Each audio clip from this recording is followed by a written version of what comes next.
नमस्कार धनगर समाज बांधव. मी शुक्लेश्वर बडे, आपला धनगर बांधव. तर बांधवांनो, धनगर आरक्षणाचा मुद्दा खूपच पेटलेला आहे. आज नागपूर येथे विधान भवनावरती अधिवेशनात मोर्चा नेलेला आहे आमदार गोपीचंद पडळकर यांच्या नेतृत्वात. तर आज मी आपल्या धनगर समाजाच्या विविध फेसबुक ग्रुपवरती काय करत आहे तर पोस्ट बघत आहे आणि विविध फेसबुक ग्रुप चेक करत आहे की नेमकं काय चाललं आहे त्या ग्रुपवरती, आणि मी जे काही व्हिडिओ बनवले आहे ते व्हिडिओ शेअर करण्याचा मी काय करत आहे, प्रयत्न करत आहे. त्यातच मला एक पोस्ट सापडली. ती जी पोस्ट आहे ती येथे त्यासाठी मी स्क्रीन रेकॉर्ड करत आहे आणि ती पोस्ट वाचण्याचा मी काय करत आहे, प्रयत्न करत आहे. तर माझी पोस्ट लिहिली आहे, ती जी पोस्ट आहे मी स्क्रीन रेकॉर्ड करत आहे. आपल्याला ते दिसलच, मी वाचून काढणार आहे, वाचणार आहे. कारण की काय आहे की वाचण्याचं कारण हे तसं आहे की फेसबुक वरती स्क्रोल केलं जातं, एवढं वाचलं जात नाही. तर मी तुम्हाला ते वाचून ऐकवून दाखवण्याचा प्रयत्न करत आहे, जेणेकरून आपण या व्हिडिओच्या मार्फत ऐकाल. कारण की वाचन कमी झालेलं आहे, त्यामुळे माझ्या मते व्हिडिओमध्ये आपल्या त्या बांधवाचं मनोगत ऐकाल याची मला खात्री आहे. तर आपले ते जे बांधव आहेत त्यांनी हे लेखन केलेलं आहे. त्यांचं नाव आहे प्रवीण विठ्ठल खताळ. प्रवीण विठ्ठल खताळ यांत्रिकी अभियंता पुणे, म्हणजे ते इंजिनियर आहे. तर काय आहे ती पोस्ट मी वाचत आहे आणि तिची स्क्रीन रेकॉर्डिंग आहे, तीही मी तुम्हाला काय करणार आहे, दाखवणार आहे. तर ते जे बांधव आहे, नमस्कार बांधवांनो, बरेच दिवस झाले आपण सगळे माझ्या स्टेटस पोस्टच्या माध्यमातून विविध घडामोडी पाहत आहात. आपण आपल्या दैनंदिन जीवनात व्यस्त असाल, पण आपण कधी त्यातून थोडासा वेळ काढून समाजावर झालेल्या अन्यायाचा, शोषणाचा अभ्यास करणार आहात का?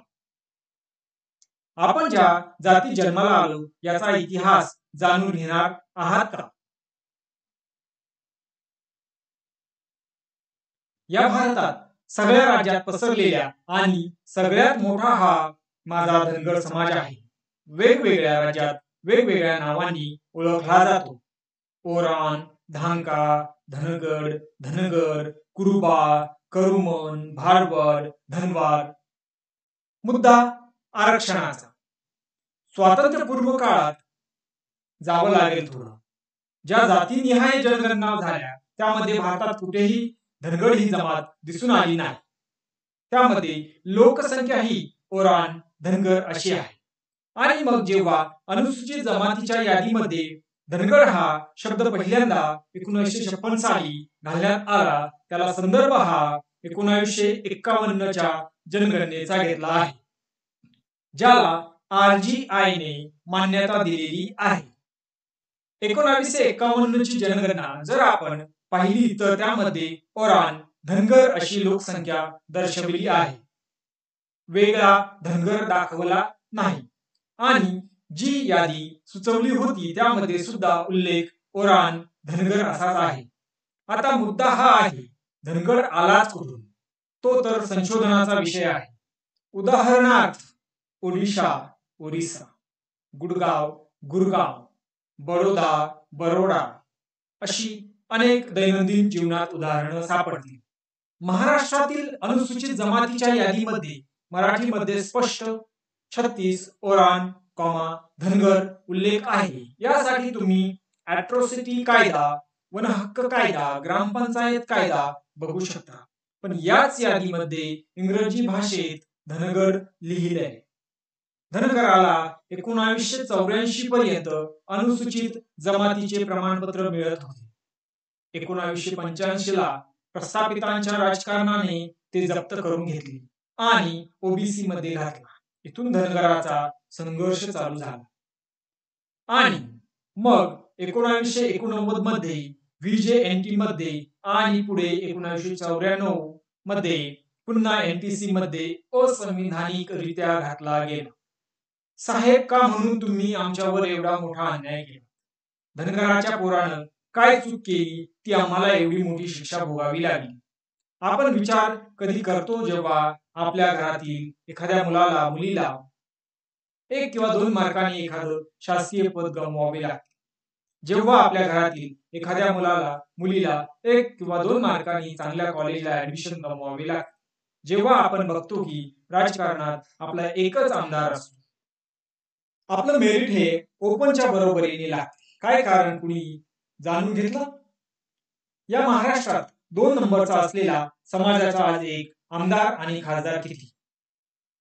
तर 0. आतापर्यंत इतिहासात एकही आपला खासदार लोकसभेवर निवडून गेलेला नाही. शब्द खूप महत्वाचा आहे, निवडून गेलेला नाही. आपल्याला याचं काही वाटत नाही. आणि मग जेव्हा तुमचा प्रश्न उपस्थित केला जातो तेव्हा तुमची बाजू मांडणारा कुणीच नसतो. तुमच्या विरोधात असंवैधानिकरित्या आवाज उठवला जातो, त्याला कोणीच प्रश्न करत नाही. अगदी तुम्ही निवडून दिलेला लोकप्रतिनिधीही. धनगर म्हणून जन्माला आलो ही आमची चूक आहे का? तुम्हाला तुमच्या संविधानाच्या अधिकारापासून डावललं जात का? तर धनगर झोपलात त्याला अजून एक घोंगडी टाकून झोपवा. कारण हा जर उठला तर राज्यातीलच नव्हे तर देशातील राजकारण बदलून जाईल. माझ्या महाराष्ट्रात धनगराचे 50 आमदार होतील. वरील परिस्थिती पाहता समाजाने मोठा अन्याय सहन केलाय आणि अजूनही करत आहे. किती दिवस पाठीमागे वळून बघा जरा. आपला इतिहास, आपल्या धमन्यांमध्ये धमक नाही? आपल्यावर झालेल्या अन्यायाच्या विरोधात आवाज उठवण्याची काय शिकलात तुम्ही महाराणी पुण्यश्लोक अहिल्यादेवी होळकरांकडून? काय शिकलात तुम्ही राजे मल्हारराव होळकरांकडून? संघटित व्हा, संघर्ष करा. समाजाची परिस्थिती मांडण्याचा छोटासा प्रयत्न आपल्या या बांधवांनी केलेला आहे आणि त्यांनी शेवटी तसं मेन्शनही केलेलं आहे. काय म्हणतात बघा ते, समाजाची परिस्थिती मांडण्याचा छोटासा प्रयत्न केला आहे. काही चुकीचे असल्यास माफ करा. लेखक प्रणील विठ्ठल खताळ, यांत्रिकी अभियंता, पुणे. आणि धनगर बांधवांनो, खरंच खूप सुंदर असं लिखाण या आपल्या धनगर बांधवांनी केलेलं आहे. पण त्यांनी ते लिहिलं आहे आणि तुम्हाला तर माहितच आहे आपल्या धनगर बांधवांमध्ये शिक्षणाचा थोडासा अभाव आहे. त्यामुळे नक्कीच त्यांनी हे वाचण्याचं टाळलं असेल किंवा वाचन ही परंपरा जरा कमी झालेली आहे. तर त्यामुळे मी आपणास येथे त्यांचं जे लेखन आहे ते वाचून दाखवण्याचा प्रयत्न केलेला आहे. आणि नक्कीच प्रवीण खताळ साहेबांना माझा हा प्रयत्न आवडला असेल. प्रवीण खताळ साहेब, धन्यवाद. तुम्ही समाजाची वस्तुस्थिती मांडल्याबद्दल आणि आपल्या समाजाला जागृत केल्याबद्दल.